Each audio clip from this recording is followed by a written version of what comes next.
evening and welcome. I am Amarachi Ubani. Tonight, Senate slaps 6-month suspension on Senator Ali Ndume for allegedly bringing Senate President Bukola Saraki, Senator Ndume, and the institution to disrepute. Senate results to investigate remarks by Professor Sagay describing some senators as questionable characters. Sagay insists the Senate has no power to summon him. Minister of Information Lai Mohammed offers assurance of efforts to resolve faulty relationship between the executive and the legislature. And UK Prime Minister Theresa May formally begins the process of leaving the European Union. On Business News tonight, the Debt Office lists over 2 billion naira federal government savings bond on the Nigerian Stock Exchange. And on sports news tonight, Nigerian Basketball Federation confirms the kick-off date for the 2017 Women's Basketball League with 17 clubs. And from Abuja, Federal High Court in Abuja grants bail to National Commandant of the Peace Corps, Dixon Akko, who is on trial for alleged money laundering and operating an unlawful paramilitary organization.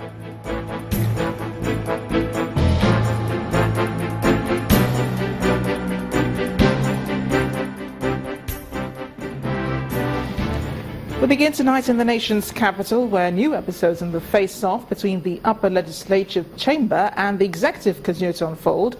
The Senate today unwielded the big stick and suspended one of its members, Senator Ali Ndume, for 6 months for what it describes as bringing the Senate President Bukola Saraki and Senator Ndume and the institution to disrepute. The decision was taken after the Senate considered the reports of its Committee on Ethics and Privileges, which investigated the allegations against the both lawmakers. Our correspondent Linda Kibe reports.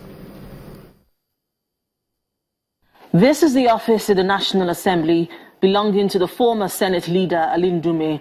For the next 6 months, there will be no legislative activity in this office. The Senate has come down hard on Senator Ali Ndume by suspending him for 6 months. His offense, raising a matter of privilege on the floor of the Senate. That Senate on vengeance after Nigerian customs seized Senator Saraki's bulletproof Range Rover over fake documents. Ndume allegedly did not graduate from university, report. Following this, the Senate, for the first time in the 8th Assembly, publicly carried out an investigation of its Senate President, Senator Bukola Saraki, and Senator Ndume.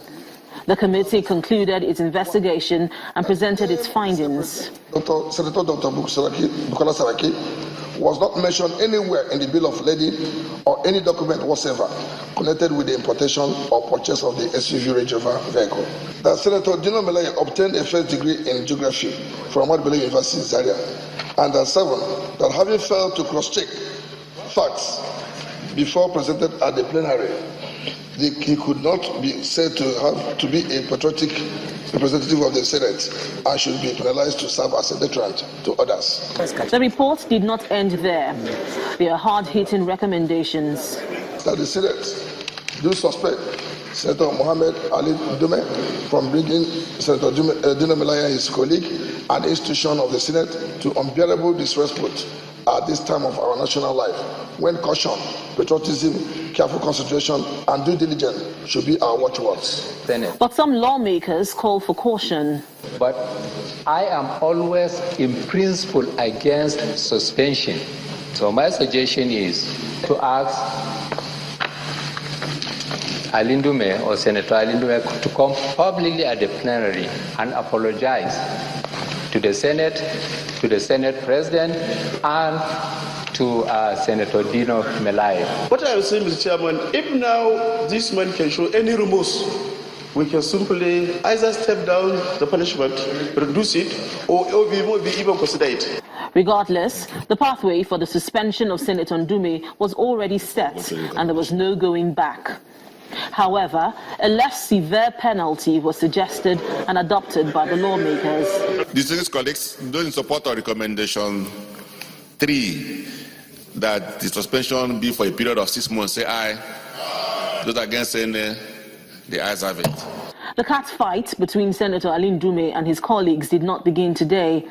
The Senate had voiced its displeasure over statements made by Senator Ndume when the upper chamber refused to screen the acting chairman of the EFCC, Ibrahim Magu, the first time President Buhari forwarded his name to the Senate for confirmation. Comments some believe led to his removal as Senate Majority Leader.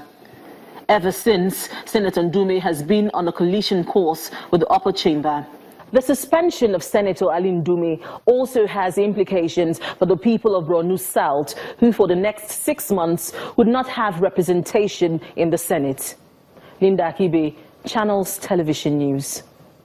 The Senate has also directed its Committee on Ethics and Privileges to investigate unsavory remarks allegedly made by the chairman of the Presidential Advisory Committee on Corruption, Professor Sagay. Raising a point of order on the floor, Deputy Senate Leader Bala Ibn Allah drew the attention of the lawmakers to a report in a newspaper publication where Professor Sagay was quoted as saying that the Senate is filled with people of questionable character.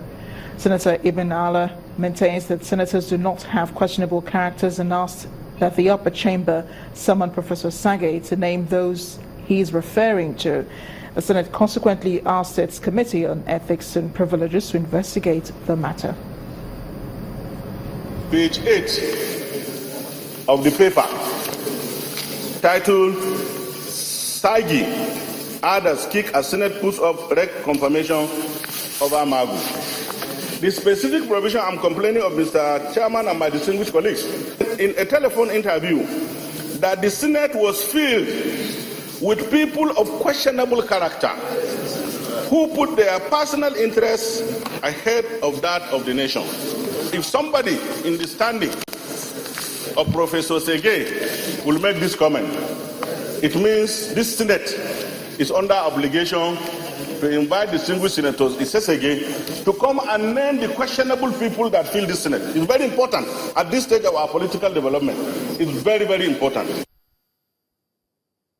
In a swift reaction, the chairman of the Presidential Advisory Committee Against Corruption, Professor Sagay, has declared the Senate has neither the power nor authority to summon him to appear before it. Professor Sagay told Channels Television that he cannot be intimidated by the lawmakers, whom he asked to get legal advisors to check sections 88 and 89 of the Constitution to get advice on the limitations of their powers in this regard. He explained that in making the statement, which seems to have offended some senators, he was merely exercising his constitutional right to expression of opinion. Professor Sagay challenged anyone offended by his statement to approach the court of law, insisting the Senate cannot constitute itself as prosecutor and judge, vowing not to succumb to illegal and unconstitutional acts. The Minister of Information, Mr. Lai Mohammed, has been speaking on the frosty relationship between the executive and the legislature arising from the screening of nominees from the presidency. Mr. Mohammed, who was answering questions from State House correspondents, said a committee has been set up to sort out the matter with the lawmakers. On how much it costs to treat the president abroad, as being asked by critics of the administration, Mr. Mohammed said it is the responsibility of the state to take care of the president. Asking for how much has been spent on the health of Mr. President, it's an issue that I think we should weigh very well, both for national security and also for moral issues. In any democracy, it is a continuous struggle balancing between the executive and the legislative, because each of them are creations of the law. And we must strive at all times to ensure that there's that balance and that amity and there's that smooth relationship. And just today also at the Federal Executive Council, this matter was discussed, and the committee already is working on ensuring that we resolve all these outstanding issues. Minister of Information Lai Mohammed. Joining us now for some analysis on the issue in the Senate is a legal practitioner, GT Ogunye. You're welcome to the News at 10. Thanks for inviting me. You've been watching with keen interest today's activities at the Senate. What do you make of the recent goings-on? Well, my view is that, most unfortunately, legislative power in Nigeria, largely at the center is not being used for the order, peace, and good government of Nigeria. And that's a constitutional requirement. The basic reason why you have a legislature is to promote peace, order, and good government.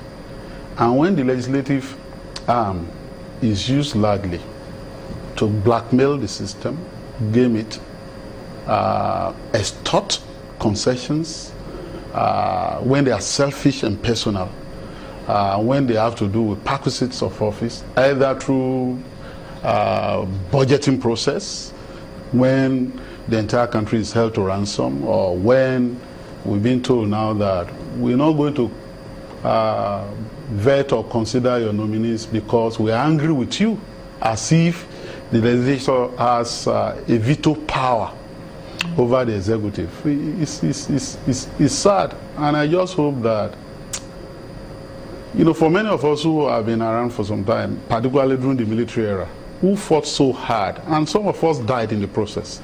Yes, a lot of nameless Nigerians died on the streets thinking that they were bringing about a better society. It's a disservice to them to see this kind of thing going on 17 years after civil rule. I personally feel thoroughly disappointed and frustrated at what is going on in the country. We can't go on like this as a people. What do you think would be the ultimate consequence of all of this? It will give democracy a bad name, and it will allow people, including eminent lawyers, using this forum, this channel, this esteemed forum, for example, to even suggest the unthinkable. Oh, this is too bad, let's have military rule. It's been suggested by a senior advocate of Nigeria here on this platform, because people are frustrated. Of course, we know that that's not even an alternative. And it will then dampen the hope and the expectation of the people. I've said it elsewhere, and I want to say it here, that what is most painful to me is the oscillation between hope and despair.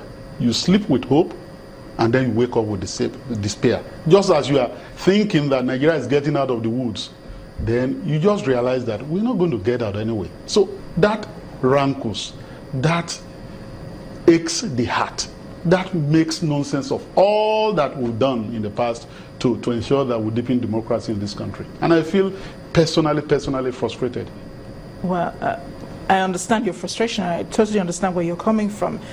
But looking at the issues, the Senate has accused the president's appointees of being disrespectful to them, and they've also summoned one of them, Professor Sagay, who says they do not have the authority to do so according to the Constitution, sections 88 and 89. Do you think they have the authority to summon? Of course they don't have. They know they don't have. When you are using the legislative process, it's an abuse of power for self-aggrandizement, to witch hunt your opponent, and you are trying to kill the right to freedom of speech. When you suspend your member for raising an issue, what do you think you are doing? You are tearing the Constitution into shreds. And now you are saying that you summoning somebody for saying something. Why didn't they summon Shivolujo Obasanjo, for example, when he told them that they are a den of robbers? He said it in this country. He's always been fighting the legislature, calling them names. So what have they done to him? I totally understand your passion, about this. But let's quickly take a look at Senator Ali Ndume, who's been suspended for 6 months, because we have very little time here on this interview, for allegedly bringing the Senate to disrepute. Do you think the punishment is commensurate with the alleged offense? There was no offense. It was a scam.